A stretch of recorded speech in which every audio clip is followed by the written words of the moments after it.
Hey guys, welcome back to Bob's Garage. If this is your first time here, my name is Bob, and I make Harley Davidson related videos and post them every Thursday. And welcome aboard, and be sure to give the video a thumbs up and subscribe if you haven't already. A lot of new subscribers, so hi everybody, welcome. And I'm moving a little slow. I tweaked my back on Monday, so I went to the doc a little while ago. I got some medication, and hopefully we'll be up and running and riding by the weekend, but we're a little pained right now. So anyway, I wanted to talk a little bit more about the Road King Special and about Harley Davidson in general.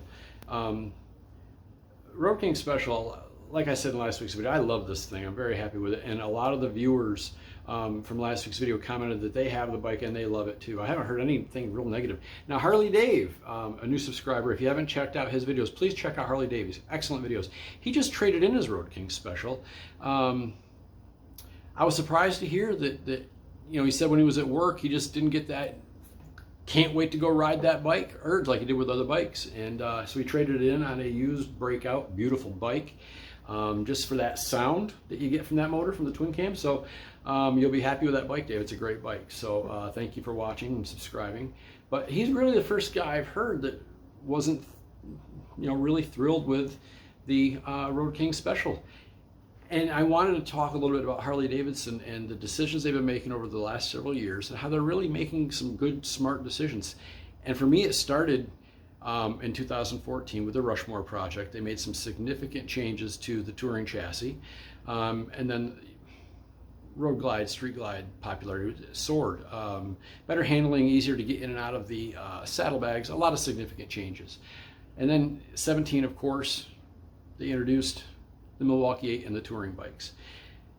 17 mid-model year was important in my eyes because that's when they released these specials.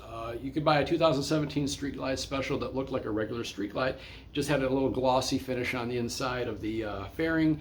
I think the infotainment screen was a little bit larger. Not a lot of significant changes, but midway through the model year, they introduced the Road Glide, Street Glide, and Road King specials with this blacked out, significant changes. And the popularity has been huge. And then this past year, they got even smarter, and now you can get specials with the Chrome package too, which is awesome. They've made a lot of significant changes. Not every decision that they've made has been a home run. The FXDR was kind of a flop. In my opinion, I don't think you're going to see the Sport Glide much longer. I could be wrong. I wouldn't be shocked if 2021 was the last year for the Sport Glide. Great concept. They've been trying a convertible for years, and for some reason, I don't know, it just doesn't take off. I think that the Heritage is a great convertible bike. If they just, I don't know why there isn't a quick release saddlebag system on the Heritage. There is on the touring bikes, there is on the Sport Glide, but not the Heritage. Heritage, you gotta get a tool out, and it's so easy to cross thread those bolts when you're putting them in. So that's what they need to do. They need to come up with a quick detach system for the Heritage. And then there's your convertible solved, because the windshield detaches quickly. You slap a backrest on and off quickly. That's a great bike. But I do think the Sport Glide is probably going to go away. Other significant bikes that they've come out with, changes that they've made, they've gotten rid of some of the stuff that wasn't selling big. Now you've got the Sportster S. And I think you're going to see some great new bikes in that Sportster lineup. The S is just the beginning. So you're going to see a lot of good stuff there. Other smart decisions they made is, cutting costs where they could. For instance, if you guys are Hog members, you know that you get the monthly magazine. They cut that back to quarterly. We don't need a monthly magazine. All right, ridiculous. It just saves cash. I do look forward to getting the Enthusiast magazine. I read it every month, and that's great. But I read the online version every month now, and I get the hardcover quarterly, and that's fine. But motorcycle-wise, the product that they're putting out now, the Milwaukee 8, they've worked out the bugs. It's a great motor. Yeah, it does not sound like the twin cam. I know you're right, Harley Davidson. It does not have that same potato sound. I get that. But with these Chromeworks pipes, I'm very happy with the sound. It's got a nice deep rumble, and it sounds great either at idle or at speed. I'm very happy with that. So I can live with that. But they're doing things. The CVO line obviously is tremendously popular because of what you get. And then they just did that Arctic Frost or Arctic Blast or whatever it was called on the Street Glide. Unbelievable. the craftsmanship. There's a YouTube video on Harley. Look at Harley's YouTube channel. There's a YouTube video on that. Each one, I mean, the pinstriping was done by hand. They get that honeycomb paint effect on it. It was absolutely stunning. I saw it in person over at Speedway Harley Davidson this past weekend, and I was going to go back and do a little feature on it, but it's sold and delivered and gone already, so I knew it wouldn't last long.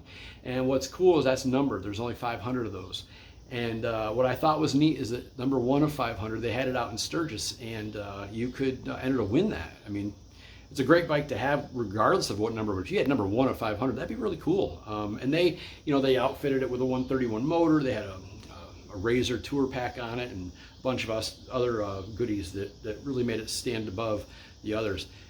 But things like that are differences, changes that they're making that are all positive.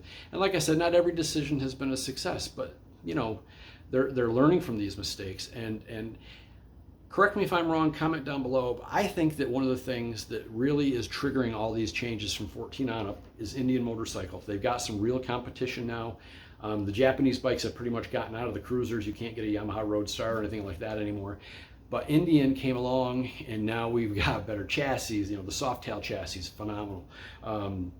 The Milwaukee, a ton of significant changes to compete with Indian. So while I'm not an Indian fan, I'm thankful for them because they've really caused Harley to produce a better product. And like I said, correct me if I'm wrong. If you guys disagree, please comment down below. I think we've got some really good years of new product to look forward to. Like I said, the Sportster line, I think you're going to see a lot of cool bikes come out of there. I don't think they're done with touring and softail. I think you're going to see some cool CVOs. I wouldn't mind seeing a CVO Road King. I think that'd be kind of cool if they got back to that. I know they did it in the past. Not a lot that you'd have to do to these specials because the specials are pretty much CVO anyway. So the seat could be a little better, but other than that, let me know what you guys think. What do you think is going to change in 2022? And down the road, I think you're going to see some changes too. Keep in mind, every time they come out with a new motor, that thing lasts around 15 years. Do you really think we're going to have an air-cooled motor in 15? I think you're going to see in 15 years when the Milwaukee 8 gets retired, it's going to be replaced with a liquid-cooled. It's just the way the EPA is pushing it. So again, tell me what you think about that. I think that the Milwaukee 8 could be our very last air-cooled V-twin in a Harley Davidson, just based on what the EPA mandates and where the trend is. So comment down below on that as well. And give me some comments on what you guys want to hear about. I know that I've got a lot of viewers that own these Road King specials. I'm going to do some more information on different accessories that I plan on getting for this. Like I mentioned before, I'm going to upgrade the seat. You guys gave me some great recommendations on seats, so I got a bunch to check out, so I'll be doing that. Same thing with the windshield. I know I want to get that wind splitter. I'm looking at the bullet fairing from Memphis Shades. That's really cool.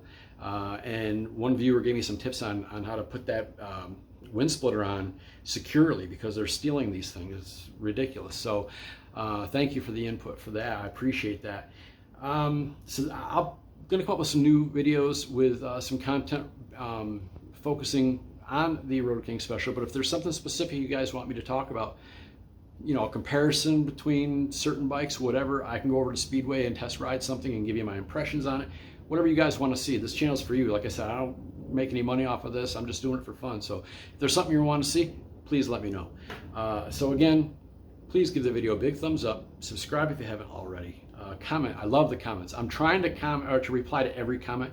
It's getting more and more difficult because I'm getting so many. So if I don't, please don't be offended. But I am trying to get to every single comment. And again, thank you so much for the reception.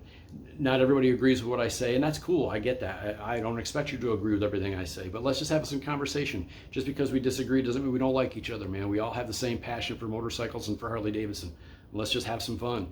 So comment, thumbs up, subscribe, the whole 9 yards, tell your friends, and thanks for coming along for a ride. I'll see you next week.